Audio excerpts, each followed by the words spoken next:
Hello, everybody, and welcome to Jyneration Nation. I'm Jyn Yates. You're live on LRS102.com, and I'm so pumped because today is Friday, and it's Give the Lady Drummer Some Friday, and I have one of my favorites on the show, Miss Dorothea Taylor. How are you doing?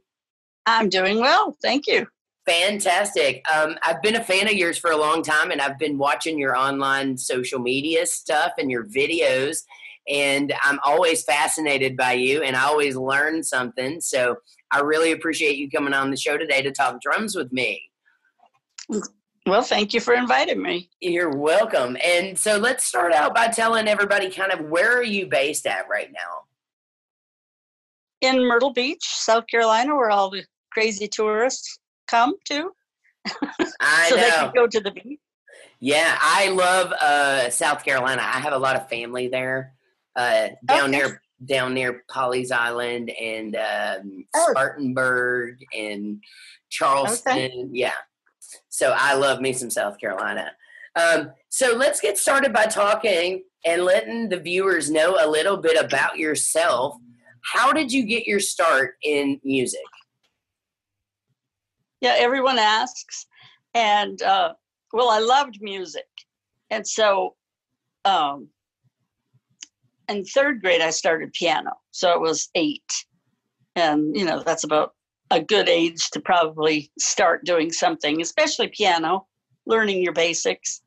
And my parents were not musical. They didn't play anything, but my father's mother, she played piano by ear. And then his sister played, you know, by note. And my aunt and uncle would love to sing. So we had music in the family, but not as far as drums. So I always had that music in me. And we were lucky enough to have that drum and bugle corps in my hometown. Thank God for that drum and bugle corps. Because if I didn't have that, you know, I wouldn't have had the opportunity to, you know, to build my chops. Because those drum lines and drum and bugle corps, of course, this was back in the 60s, so they weren't as intense quite as much as they are now. But we still learned, you know, all the basic fundamentals, and we practiced 8 hours a day or more, maybe even more, if we were going into a big competition. And so I joined when I was 13. I stopped piano lessons, and I said I couldn't stand it any longer. I had been watching the parades going back and forth all summer long for the different festivals, for Memorial Day, July 4th, blah, blah, blah. And so I was just watching the drums the whole time, knowing that I wanted to be a drummer one day. And so I just said, well, the heck with it. I don't care if anybody teases me or whatever. I'm going to do it anyway. And so I went. I guess I found out about after September when the new season started. I probably found out about, you know, when they started taking new recruits, and I went, and there was no big deal about, you know, whether I was female or male. I just went in with the other kids that were already there. Some of them were already there for a year or more, because this was the feeder corps. Feeder corps is a younger corps that learns fundamentals, and then when the senior corps needs people, then you just feed right up into it. And so, you know, I was in there for the first year in the feeder corps, and then moved on into the senior corps and marched snare until I got married. I got married in July, and so I was still marching with them in June. I think I did a couple of parades or whatever before the season really opened up. And then I said, I got to quit because I'm getting married. My husband is from here, from South Carolina. And he was stationed there in the Air Force, and that's how I met him. I was in a band, and he came with friends and just came to town and saw me playing in the band, and we met. So I figured if he was leaving South Carolina, Michigan, he was never going to come back So I said, well, we might as well get married now. So I got married young. Yeah. And been in South Carolina ever since, and been playing drums off and on ever since. I had 3 children, so I did have to slow down some in that time period. But for the first 2 children I had way back, I played. I remember playing when I was pregnant, right up until playing 5 nights a week. Yeah, that's amazing. I love this. Yeah. By the time I had the 3rd one, I slowed down, and then I joined the symphony orchestra because I wouldn't be in bars. I would just be, an occasional symphony orchestra concert, and but all the while thinking, oh my gosh, I got to get behind my drum set and just play fun things rather than just classical percussion. Yeah. That's amazing. I love that story. Are any of your children musically inclined? Well, one in particular, my youngest son, he took piano and he can play some cool things on the drums, but he's not a drummer. He has the rhythm, but instead, when he was young and I was doing a lot of different theaters, were putting on productions, I was the drummer for in the pit, and he would have to come to all the rehearsals. Well, one of the production companies also owned a dance studio, and they could see him behind stage acting like a fool, back there just cutting up and just dancing and showing them that he could do Michael Jackson. He could dance. He was 4 and he could dance just like Michael Jackson. So he had the rhythm in his body. And so they recruited him to be in their dance studio and just gave him like a scholarship because they didn't have any boys. They needed somebody. So he owns a dance company, a national dance company. Very cool. It's a dance competition when you have your studios and they go to, major conventions. So it's a dance competition convention. Wow. So he owns that now, and very cool. The only reason I ask is because you had said that you were playing drums with the baby in your belly, and I thought, wow, wouldn't that be cool if like one of them came out a crazy drummer? I can relate to that. He came out a dancer instead. Yeah. Well, drum and dance kind of goes hand in hand, you know what I mean? So I can relate to that story because my father was a drummer and he put me on a drum set when I was 2 years old. So I have zero recollection of any memories without having a drum set around me my whole life. And I've never stopped. Mm-hmm. I'll be 42 this year and I've never stopped playing. And I was similar to you. I started in marching. I had already been playing drum set and had little bands and stuff like garage bands, and my dad was always encouraging me to play with older guys because he had been playing with a lot of older guys who were really good. And eventually he was like, I want you to play with my daughter so that, when you play with older people who really know what they're doing, it makes you step it up quite a bit. Yeah. I learned a lot being in that band, and then went into high school and did marching band. Well, I wanted to play drum set or a drum, snare. And my instructor was dead set on me playing clarinet, and which I didn't want to do. But I ended up appeasing him and playing drum set. So clarinet before I ever got to move to drums. So I didn't really get to start reading drum set notation until much later. But one day I happened to be behind the kit in the band room, and the drum instructor came in and he heard me playing, and he said, maybe we'll move you over to the pep band because you're really good. And he moved me to the pep band, and then they ended up in marching band putting me in charge of the pit. So I was playing marimbas and timpanis and all the fun stuff. I even got to play break drums and just wacky things, So at the time I was really upset, growing up that I didn't get to start earlier. But now I'm very thankful for that because I got to learn to read melody lines and I got to read, other things because obviously rhythm and drumming, scoring out, notation is a lot different sometimes than reading a trumpet line. It is. It's totally different. Yeah. Yeah. So I had that background, and then went on into college and did the pit in college, and then just kept playing in bands my whole life. You know what I mean? And never stopped, and was really pushing my body to levels that I probably shouldn't have back in the day. I remember playing a show that I played 14 hours straight out of a 24-hour day. That's what I mean by that. Ooh. Yeah. And you know how physical it can be, especially for females. So Yeah. it was a tough thing, and I'm starting to now in my 40s see some issues with that and whatnot. You know, I've got a little nerve damage in my hands where I'm having trouble feeling my hands. So teaching was always my breadwinner, though. You know, I started taking kids when probably 12 years ago. I started working for a music shop in Louisville, Kentucky called Mom's Music. And they hired me as a percussion instructor, and I literally was turning out about 40 students a week, Monday through Friday. It was a full-time job. And, wow, that's a lot. That's a lot. Yes, it was a lot. And I did that for a long time, and I was teaching them to read. And then you'll love this because I love to share this with people.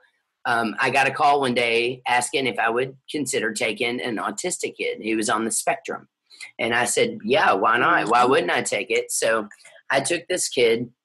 And I ended up teaching him for about 5 years. But when he started, he had all these physical impairments that he could not, like he would shake when he was holding the drumsticks. There was a lot of just issues that I saw that we kind of worked through. And then about 2 years later, I started seeing these huge changes medically with him and his parents were like, it's because of the drum lessons consistently.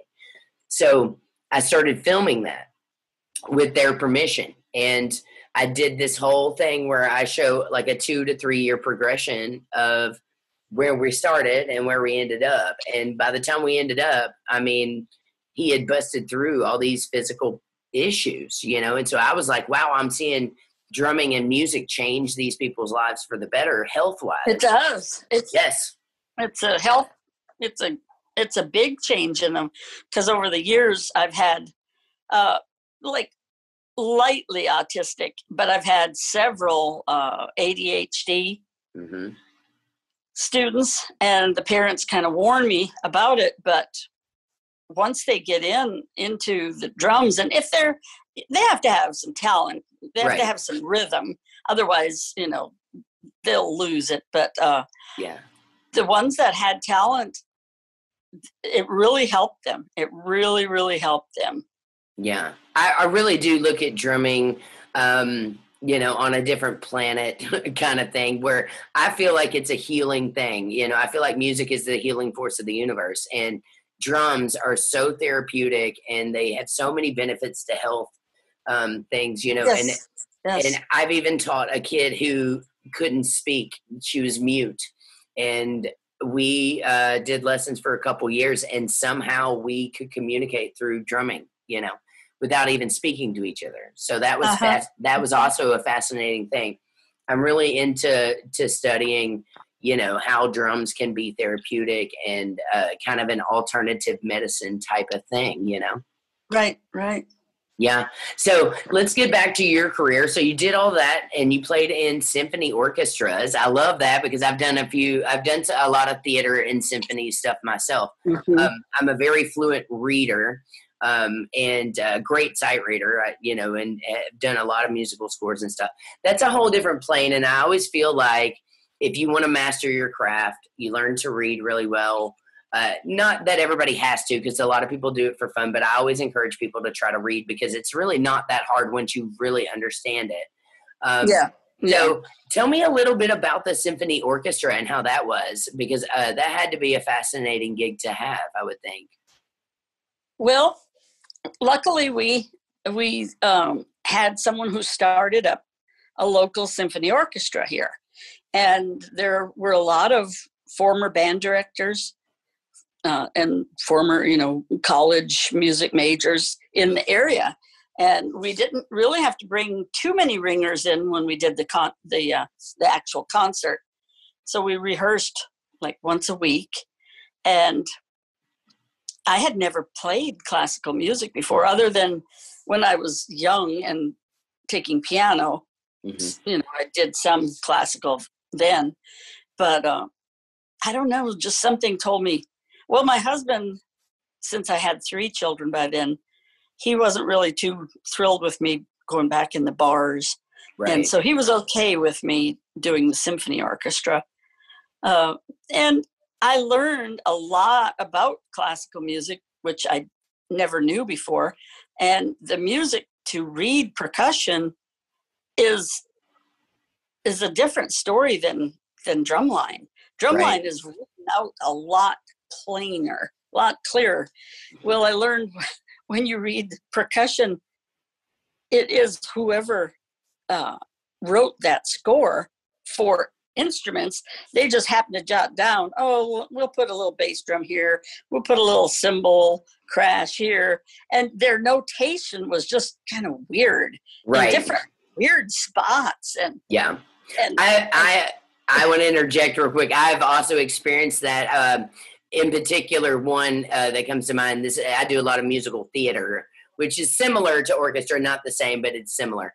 But like when I got the score for Rent, you know, they had written all the hi-hats on where usually the first tom is, you know, and I started to realize when I was listening to it, I was like, this score is not matching, you know. So I played it the way that I had heard it. And I did Best Little Whorehouse in Texas, the Dolly Parton kind of musical. Oh, yeah.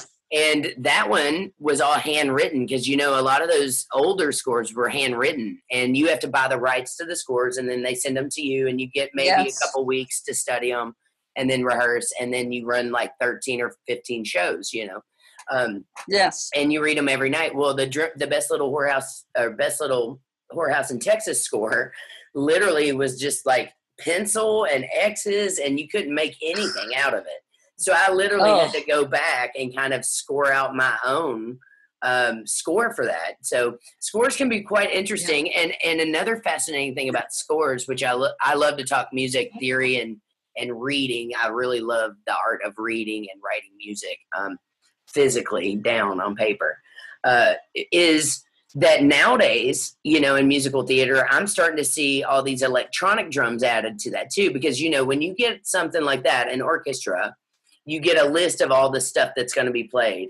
And it depends on how many other percussionists you have for percussion 2 and 3 is, and who can cover what. But, you know, nowadays they're even writing in electronics. Like the Hamilton musical is nothing but electronics, which is fascinating. Yes. Yeah. Yes. So, you know, they'll say trigger a dog sound here, or, you know, or whatever. And one thing that I love about orchestra, and I love it so much, is that you never know what you're going to be playing as a drummer. You know, you're probably going to be playing set at some point. You might be playing, you know, you just Crotallies or whatever, you know, and I've had to play some of the coolest things, like in Les Mis.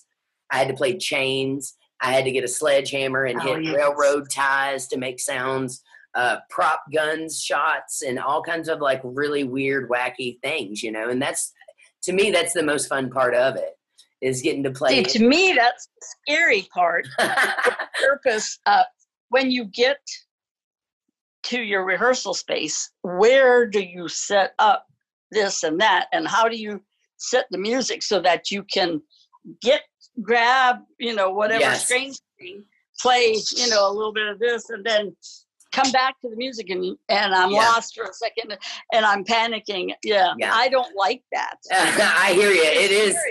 They throw you to the wolves in that. It is scary. And actually, just before we had this interview, I was on the Drummer Girls United page, which we love, and Tammy Mitchell-Woods has been on the show many times before.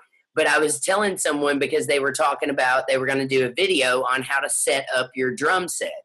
And I said, that's a great idea. Lots of people can learn from that. But you have to remember, we all set up drums differently. Like I have, if you can see it back there, I play the old school 4-piece, you know, and my tom is on a snare stand. I don't mount it. And, you know, and when you're in theater, I have to look at the score and determine what drums I need. And then like you're talking about, how do I get to this and that and be able to keep flipping my my scores, at the same time. So the setup in theater and orchestra is always completely different depending on the show. Yes. Yeah.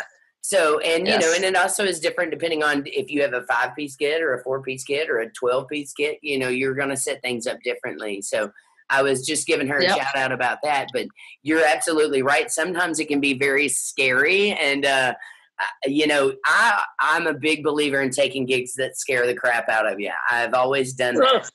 And I feel like it makes me nervous. It does make me nervous too.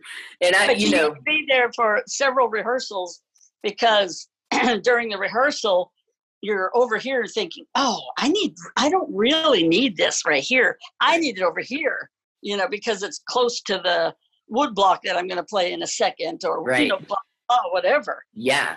So it takes a while to get all that set up. I was going to ask you about two things since we're on this topic. Have you seen the fancy iPad things now that have the foot pedal or the trigger pad that literally will flip your score for you? You don't physically have to flip a paper score.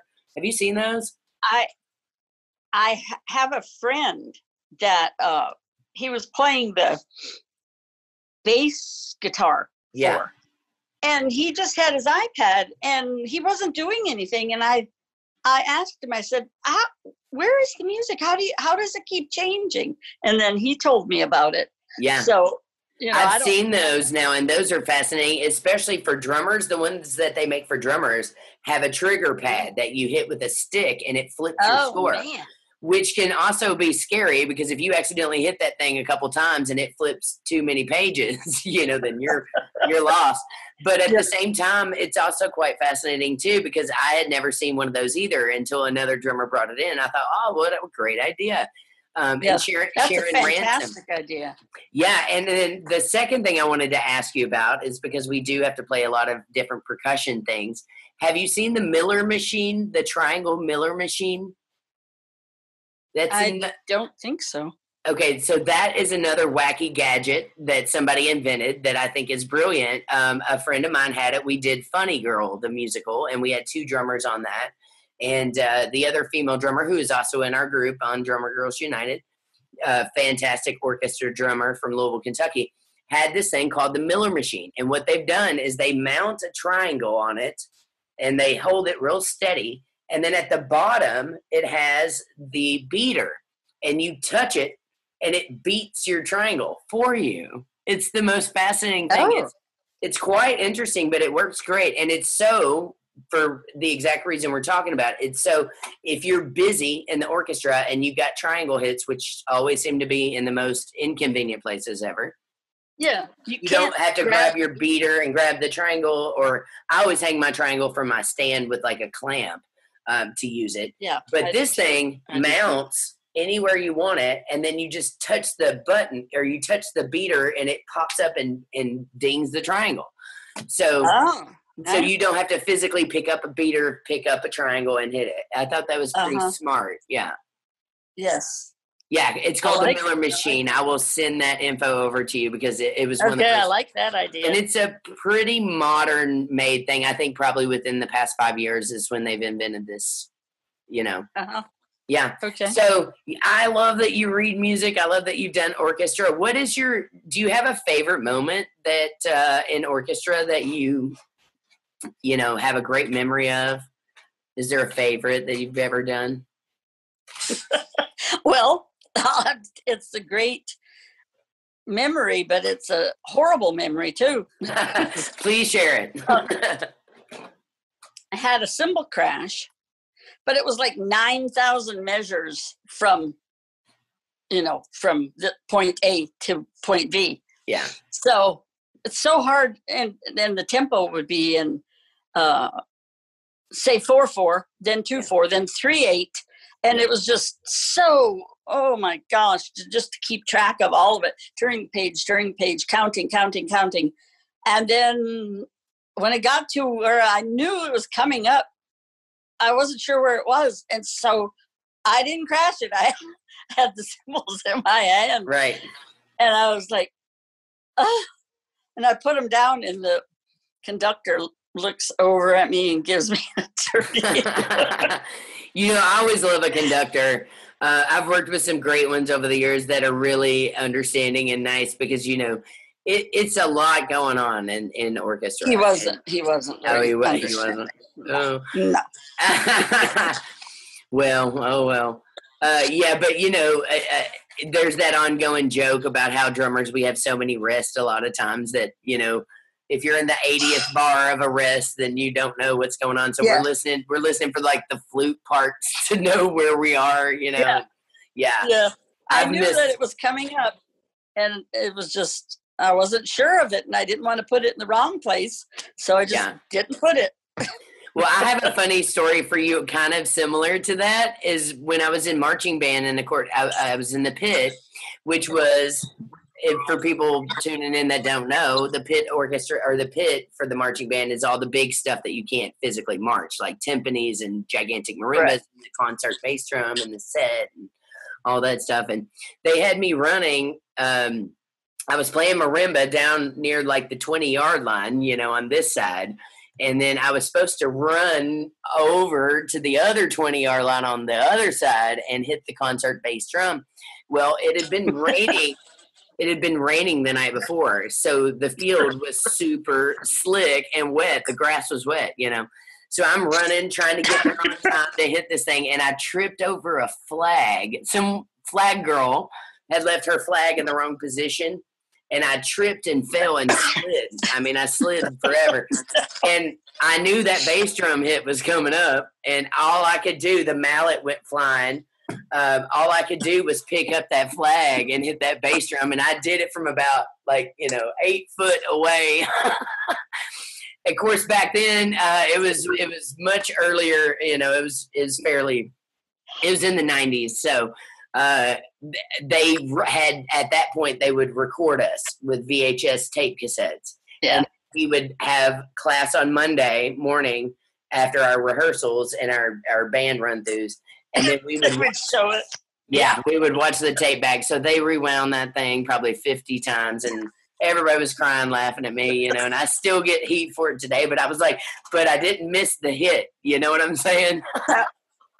Anyway, I thought you would enjoy that story. Oh, that's hilarious. Yeah. So let's talk a little bit about the gear that you play, because us drummers, we're gearheads. We love to collect and all that stuff. Yeah. Do you have a preference when it comes to drum set, or do you have multiple kits? And tell me about your gear. I have 4 kits. Okay. I have my DWs that are still like new, and I think if you look inside, they're dated. I think it might be from like 96 or something. Something tells me that it's that far back. But they still look brand new. I love them. And so it's just too much, because I like having them set up here in this music room. Mm-hmm. So it's just too much to have to take everything down. Mm-hmm. I agree. So I always have a kit downstairs, either in cases in the garage or in my husband's office that's right down below here. So I've had over the years various gig kits. Yeah. I had a little white Gretsch Catalina that was 18-inch kick, and it was really the perfect size. But I don't know, I got a wild hair, and so I sold that to one of my students, and last year I bought the Ludwig Questlove kit, because it only has a 16-inch bass. Oh, so cool. It's just lighter for me to carry. And it sounds really good. And the snare actually sounds really good. It has a 13-inch floor tom, but I think it must be like 13 by 13. Cool. I love that. It's long. I don't think it's 13 by 14, but I know it's 13-inch. Yeah. And so I usually take that to gigs now, especially because I do a lot of like church when they're putting on like a cantata or something. Mm-hmm. It's just so easy, and churches are loud anyway, so you're not allowed to play very loud, and so it just works out. So I have that. Then I have my vintage Rogers kit. That's a 1965. Nice. Mint condition. It's gorgeous. I love it. And so depending on what mood that I'm in, I'll play those upstairs here. And then I have that percussion, the flat, all it is just rims. Yeah. Because they're the ones that had the rims mounting system. So Yes. it's just a rim and a head. But it's surprising. I have the Evans EMAT head on the bass. Mm-hmm. And it's really surprising, especially in the acoustics of a church, because the ceilings are high and everything. Yeah. That's all I ever need. I don't really need to take anything but that little kit. I'll take a real snare drum because I like the real snare drum better, but I'll use the toms that are on it. And yeah. I recently purchased, and they've discontinued them now, but those Questlove pocket kits that are made for like a smaller, they're basically what you're describing. The kick is literally, I think, a 14-inch. It's the teeniest little kick, and it looks like a little kid's kit. But I did that because, Questlove invented those for subway drummers in New York City. So they wouldn't have to be carrying all this equipment. Yep. They can compact them and carry it. And when I toured with a 26-inch kick drum, 1960 silver sparkle Ludwig kit, which I don't know why I decided to take a 26-inch kick out on tour, because I had to lug that thing all through the United States and Canada, So after that thing is huge. Yes. And it was a pretty loud, like funk rock trio, a blues trio kind of thing. But after I suffered some of my nerve damage, a lot of my strength and my physical ness of carrying a kit, really, I saw that suffer. So I have been playing a lot of times. I have several kits. My dad's a vintage collector. My two babies are this Vistalite, the 70s Vistalite kit that I've got set up there from Ludwig. And then I play mostly a Ludwig 1970s Black Panther kit that has a leather wrap on it. Yeah, those are my babies. And I love those things. And they just sound so amazing. But I also went ahead and bought that little Questlove kit because I can put that whole thing in my front seat of my car and set up super quick and easy. And if I put a mic on that kick drum that's 14 inches, it sounds just as good as a 22 or 24. It's mind blowing. I know. It all depends on the miking and what it's coming out of, what system. Yeah. Because go ahead. I was going to say, just because my 16, it depends on who I play it with and how they have it mic'd. Yeah. It sounds amazing. Yeah. And my dad, of course, being a vintage collector growing up, taught me a lot about, he collects Rogers, Slingerland, and Ludwig. And he loves a vintage piece. And I don't know if you can see that drum right there. Do you see that one? Yes. Okay, so that is an African drum. It's a naked lady holding the drum on top of her head, and it's got the original calf skin on it, and I've had it appraised, and they don't even know what price to put on that because it's kind of a one of a kind. Yeah. I use it as an art piece now because I don't want to damage it, but found it at an auction. It came from Africa and was hand carved, so I'm not for sure what that's worth, but my dad collects all these vintage wacky things, and I'm a huge fan of all the Ludwig snare drums, and he's got a bunch of super old Rogers snare drums and slinger. Tell him I need the Rogers snare drum. I will. It doesn't have the snare. It didn't come with the snare drum. Really? Interesting. When I bought it. Yeah. I bought it off of somebody. Yeah. When I worked in a music store, they came and they wanted a guitar in trade for it. And so I bought the kit, but it had a Ludwig standard, which I understand those are still, pretty popular, well-known snare drum. All the while, I just learned that within this past year. I thought it was just like a school entry-level snare. So I've really never played it that much. Wow. I have it there with it now. Yeah, I'm a big fan of, we've got, my snare drums that I usually play are either a 60s Acrolite Ludwig, or I've got not the Vistalite, the Acrolite and the Superphonic. Yeah, from the 50s. Uh-huh. Yeah, but my dad is really interested. He loves those super sensitive ones that are super old from Ludwig. Oh, yeah. And he's really dying to get him one of those. And if I ever bought another snare drum, which I don't need one, but if I did, I just got to play on an old Black Beauty Ludwig, and that was just, it was like butter. You know what I mean? Was it? Yeah. Yeah, I love those. So I love that you kind of have collections of gears and stuff. Let's also talk about some of these lessons that you've been doing, because you've been teaching for a long time. And you don't even know this, but I've learned quite a bit from you over the years watching your videos.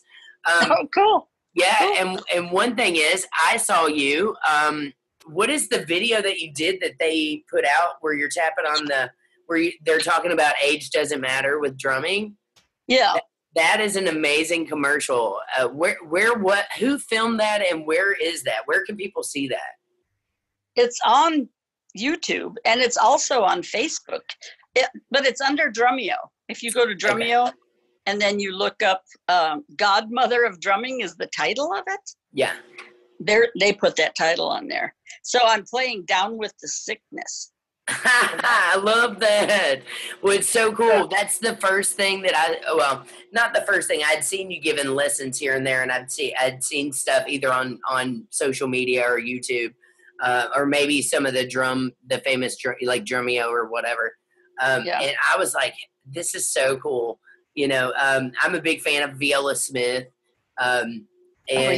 Yeah, she's 107 this year, you know what I mean? I know, I saw that on that page. Oh my gosh. Yeah, can you imagine? And I'm like, I'm in my 40s and I'm struggling. I can't even imagine being 107 and still rocking out. I can't either. I don't know how her body holds up. It's pretty amazing. Are you not in the Women Drummers history book? No. Okay. That's a total oversight then. Somehow I have to tell you this story because I'm very proud of this fact, because throughout my life, you know, drumming has been quite hard, and I've had to do a lot of things and be in bands. And like you were talking about earlier, I kind of got to the point where I didn't want to play bars anymore. You know, I didn't want to be around alcohol and drugs and drunks and all this stuff that I was seeing. And so I started taking more theater gigs and gigs at like the Jewish Community Center and theater arts. And then luckily I got kind of in the Musicians Union and went on some auditions and then got picked up to do a lot of theater around the world, which was kind of cool. And so because of the work that we talked about earlier with the autistic kid and putting that up on YouTube, I was spotted by a lady named Angela Smith, who I believe is actually kin to Viola Smith. And she was writing a book, and it was going to be the first book on women drum set players, not particularly percussion, because there's been, you know, when the women were drummers and all those books. So she contacted me and asked me if I would submit a bio and a photo. And I said, sure, I would love to, you know, and how did you find me? And she said, from your online work and stuff. So I submitted it thinking it was not going to be any big deal. I didn't know anything about it. And then all of a sudden she puts the book out in April, and she had chosen me for the cover. And then all my idols are at the bottom, and, you know, Viola Smith is one of them. And the book is really about Viola's career and about women playing through like prehistoric times till current. And then they feature, you know, like so many drummers. And of course, Sheila E.'s in there and Cindy Blackman Santana and, you know, a lot of these jazz players. That's why I said it's a total oversight that you weren't in that, because you definitely need to be in that. But that was a major moment for me, that because I was about to give it up and just be like, you know what, I'm just not going to lug this stuff around anymore. And my body is physically not holding up like it should. And that came out. And then I was like, you know, maybe that's a sign from a higher power that I need to keep doing this. So I kept doing it. Yeah. Because you're still young, God. I know, but I am young, and I agree. And I feel like, though, my playing has gone down a lot since the nerve damage, because it's in my neck and it runs through down to my fingers. And I have trouble feeling my fingers sometimes and getting circulation to them. So because of that, I started teaching a lot more and taking a lot less live gigs. And would only do theater here and there. And I do a side gig every now and a blue moon. But lucky for me, before all this COVID stuff hit, I had basically just taking a little residency that I would play once a month at, and I didn't play anywhere else other than that. So when COVID hit, I didn't take that much of a hit because my breadwinner was teaching. Yeah. Well, yeah, because I've been teaching drum lines, and I teach at the middle school, which is right down the street, getting those drummers prepared to go up into high school. So I've been with that school probably 25 years, 22 to 25 years. Wow. So I've been, teaching, and then I've always had some students, private students. Each year it varies. I could have 10, I could have 15. Right. That would come here to my studio. But, and then the past 2 years, not this school year, but the past 2 school years, I was at the mall. They have they have a teaching studio with all instruments. So I was teaching there, but I was catching everything because we sat across from each other on one pad. So I kept catching all this viruses and stuff that they were spreading to me. Yeah. So this school year, my husband said, "You're not teaching there anymore." So I started picking up more and more students here, just either FaceTime or Skype or Instagram live video. Not live, but Instagram video chat. Yeah. And so since this COVID, I've started picking up even more. So my week is, spent up here a lot with various students from all over the world. I know. All over the world also. That is I think that's the one positive thing, when COVID hit, I thought, because I was doing exactly what you were doing, I had been teaching for about 14 years now, and I had started my own music business, which is Jyneration Studios, which is a traveling drum company. So what that means is I come to the client's house and teach them drums in their own house. Oh, yeah. And I did that for a while, although I did start several years ago, to do the online lessons. And I would do the Zoom lessons every now and a blue moon, but I mostly physically would go in the house. So when COVID hit, I thought, man, I'm going to lose my business. This is going down. But I was so wrong. I was like, I have had nothing but students hitting me up wanting lessons from home online. Me too. So bonus, drums are essential. We're essential workers. And music is an essential thing.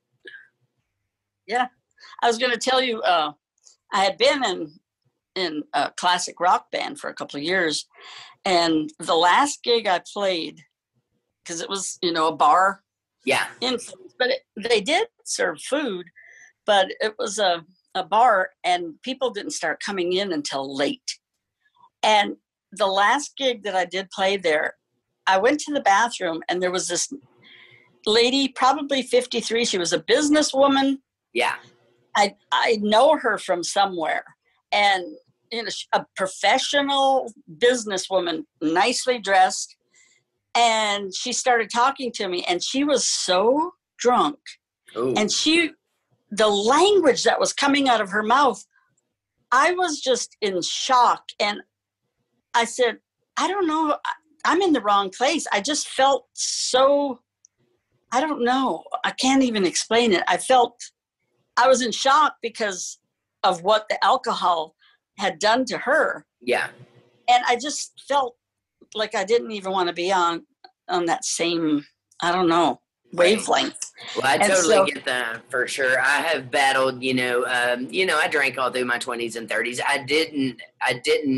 It came to a point in my 30s where I was like, if I'm going to be a professional at this, I need to stop doing this, because the bar scene, and I talk openly about my students with this because they're going to experience this probably in the future. Hopefully in the future, when the COVID stuff kind of gets under control, hopefully we can play together again. But, I was going through time periods where I was struggling because everybody, when you're in a bar setting, wants to bring you drinks. Yeah. And then next thing you know, 2 or 3 drinks in, you're wasted. And I would watch myself back on video and go, oh no, I don't like this at all. I don't like this at all. So then I then I started having a policy where I would never drink if I was playing. I would always wait until afterwards, till I got home, and then I could relax with a glass of wine or something like that. And then I started noticing that most of the professional women music directors that were hiring me were complete pros. They never drank, and when I toured, I signed a contract that I would never take a drink of alcohol in a year's time. And I didn't. So I proved to myself that I didn't have to have that, but that's something that I see. You don't have to have it. Right. And that's something I see very common with musicians that play the bar scene. And that was a reason I wanted to get out of the bar scene as well. And not only that, but it's very physical. And I've done original music, and I've done covers for money. And the girl cover band I had, we were making tons of money. But honestly, it just got to the point where I was burnt out, and I didn't want to be considered just a local, bar drummer. I wanted to show people that I had way more talent. So I kind of took the road that you did, and started focusing more on teaching and theater and orchestra gigs, just to kind of prove myself that I'm not just a cover, drummer or whatever. Yeah. I really enjoyed teaching the kids at the schools, getting them prepared for drumline in high school. And then when I help out with the drumline in high school, I'm getting them prepared for college drumlines, because, that's really intense. Heck yeah. So, get them prepared. And that, I enjoy that so much more. Yeah, me too. I love teaching children. And what's funny is I went to college studying music, and I was a college music dropout because I was like, what am I going to do with a music degree? I don't want to teach. At the time, I was like, I want to play. That's why I didn't do it. Yeah, I didn't do it because I didn't want to have to take everything that was required that didn't have anything to do with what I wanted to do. Right. I didn't want to go and take math again or any of those other subjects. If I was going to do music, I wanted to do just music, maybe music performance. But, back in when I would have been in college, it was expensive, and I didn't really know what I wanted to do. Same. So, I feel like we are I can relate to you a lot, But yeah, I dropped out of music school, and then got a job working for Warner Brothers as an audio video editor. So I moved to Louisville, Kentucky, because I'm from a little small town of 3,600 people in the country. I'm a country girl, and I moved to the city, and all through my 20s and 30s, I worked in media. And it got to a point where I took a job in political radio news and was running a news department. And doing drums on the side. And yes, and it compromised almost everything that I stood for. And I did not like covering politics and all this stuff. So on my 30th birthday, I got laid off with a severance, and I saw an ad in the local newspaper that said looking for a drum instructor at a local music store. So I put in for it, and I got it. And then life ended up making me a music teacher, even though I dropped out. So here we are. I'm still teaching today, which is funny. But the kids I realized through teaching kids that I had a lot more patience than I thought. And a lot of people were like, wow, you're really great with kids, which I never thought I would be. I don't have any children right now. So I was just not for sure, how I would be as a teacher. But it has been the most rewarding thing I ever did.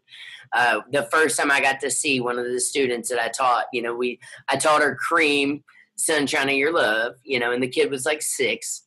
And then she was in a rock band, and I got to go watch her play, and I bawled like a baby that entire show because I was so proud, and she just nailed it. And so from that moment on, I was like, wow, these kids have a special place in my heart. And I look back to all the music teachers that taught me that I still love to this day, and thank to this day. So I'm like, from now on, I'm going to teach as long as I can teach because it's so rewarding. Yeah, it is very rewarding. Yeah, and super special when you teach a kid something that's really hard, and then they get it, and then they break through those confidence barriers. The one thing I love is, kids don't know a lot. They know quite a bit, but they don't know everything. And they don't understand when they come and they're 4 and 5 and 6 years old, how cool drums are going to make them later on in life. You know what I mean? So when they get to go to school and they get to play like Wipeout or something in their little, their, what are those called? Talent competitions or their talent shows. Yes. Then they come back to me, and a lot of my kids that I teach are not the normal popular kids. They're the little weird kids that don't quite fit in, and they're the creative types. Mm-hmm. And then they'll come back to me after the talent show and say, Miss Jyn, everybody in the whole school wants to talk to me now, and they think I'm so cool, and I'm like, that's one of my favorite parts is when that happens. And then all of a sudden they're the popular kid because they play drums, because there's nothing that's not cool about drums and percussion. That's right. Yeah. We are the cool people. I agree. We at least get to play the coolest stuff. Well, let's tell, Dorothea, let's tell everybody, if they want to check you out, let's say listeners right now want a lesson from you, where do they go to find you and sign up? I would just send me a message, DM me on Instagram, because I check it every day, at Taylor.Dorothea. And spell it for us. Dorothea. Yes. So it's Taylor and then Dorothea. Taylor.Dorothea. Yes. And also, if they want to check out your video, which I love, from Drumeo, they can probably go to Drumeo's Instagram or Drumeo's YouTube and check that out.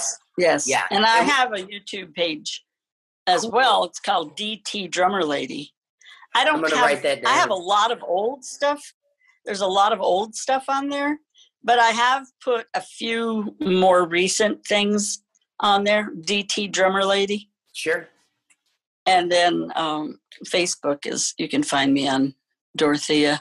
Yeah, I've got you on my Facebook, and I think I have you on Instagram, but I'm going to go subscribe to you on YouTube now. Yes, do that. You know how social media works. We need all the followers and likes we can get. Yep, that's true. So is there anything else that we've left out that you would like to let our listeners know about yourself before we wrap up the interview? I don't know. I'm not sure. Or how about, go ahead. I was going to say, how about what's your advice to young and upcoming drummers right now? That's what I was going to say. Yeah. Just love what you do enough that you're going to be serious and spend serious time in practicing. You don't get to be Michael Jordan, one of the world's greatest basketball players, by not practicing. You don't get to be a long distance runner without doing exercises. You don't get to be smoking fast on the guitar runs and chords and everything. You have to do the same thing with drums. It's not just banging. I think they think you just play singles for the rest of your life, but there's a lot to it. You need to learn your 40 essential rudiments, some of them that you may not use on the kit ever, but you can still chop out on a practice pad with them along with the best. Even though, you have a favorite rock drummer, if he sat down on a pad, you would probably be amazed at what he knows as far as rudiments and all. But just because you didn't see them on his snare drum when he was playing a heavy metal song, he could have been splitting his hands and playing some of these pataflaflas or whatever. Yeah. But to learn them and learn your craft well and love every minute that you do it. I love that advice. And I love your advice on the rudiments. I always try to tell everybody, it always goes back to those rudiments. Spend time, sit in a room and just do those over and over and over again until you know them by heart. Over and over and over. Yeah. Yes. Well, Dorothea, I really appreciate you coming on the show today. You're one of my favorite lady drummers, and I really appreciate you taking the time today. And I look forward to more of your lessons on Tom Tom as well as your videos. as your videos in the Drummer Girls United and on YouTube and all that stuff. And I wish you nothing but the best. So you've already had tons of success, but I wish you nothing but the best to continue playing drums. Thank you. I appreciate it. All right. Thank you for coming on the show today. You're welcome. Bye. All right. Bye.